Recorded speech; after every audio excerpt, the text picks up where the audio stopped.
যোগাযোগ বিচ্ছিন্ন উপকূলীয় এলাকার মানুষকে চিকিৎসার জন্য এখনও নির্ভর করতে হয় হাতুড়ে চিকিৎসক বা কবিরাজ ওঝার উপর। এমন বাস্তবতায় অসহায় মানুষের কথা চিন্তা করে এগিয়ে আসেন বিশিষ্ট শিল্পপতি ASM ফিরোজ আলম। চুক্তি করেন ঢাকার বারডেম হাসপাতালের সঙ্গে।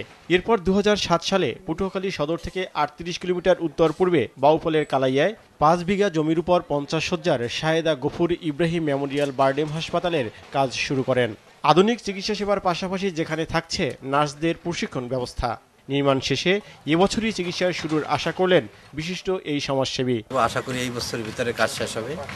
আমরা প্রথমত জেনারেল হসপিটাল এবং মা ও শিশু এটার উপর বিশেষ নজর দিয়ে কাজ, যাতে এই এলাকার লোকজন সুযোগ সুবিধা পায়, এই এলাকার বাসীদের জন্য এটা করা হয়েছে। এমন উদ্যোগে দারুণ খুশি অবহেলিত জনপদের মানুষজন। হসপিটালটা হইলে দেশের দক্ষিণাঞ্চলের মানুষের উপকার হবে। এই হাসপাতালটা আল্লাহর ইচ্ছা চালু হয়ে যায়, বিশেষ করে দক্ষিণ অঞ্চলের মানুষ কোনোদিন আর বরিশাল ঢাকা এদিকে এলাকায় যাওয়া প্রয়োজন হবে না। এই হসপিটাল এখানে হয়, চরাঞ্চলের অবহেলিত বঞ্চিত মানুষগুলো স্বাস্থ্যসেবা পাবে।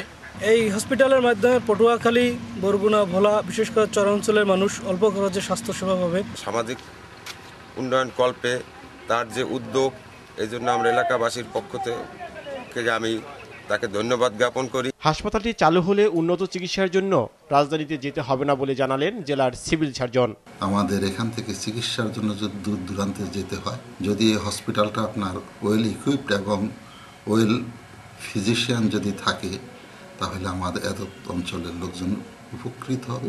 আর বাংলাদেশ ডায়াবেটিক সমিতির সভাপতি অধ্যাপক AK আজাদ খান নির্মাণাধীন হাসপাতালটি ঘুরে দেখে সন্তুষ্টির কথা জানান। ডায়াবেটিক সমিতি সম্পৃক্ত হতে পারার জন্য আমি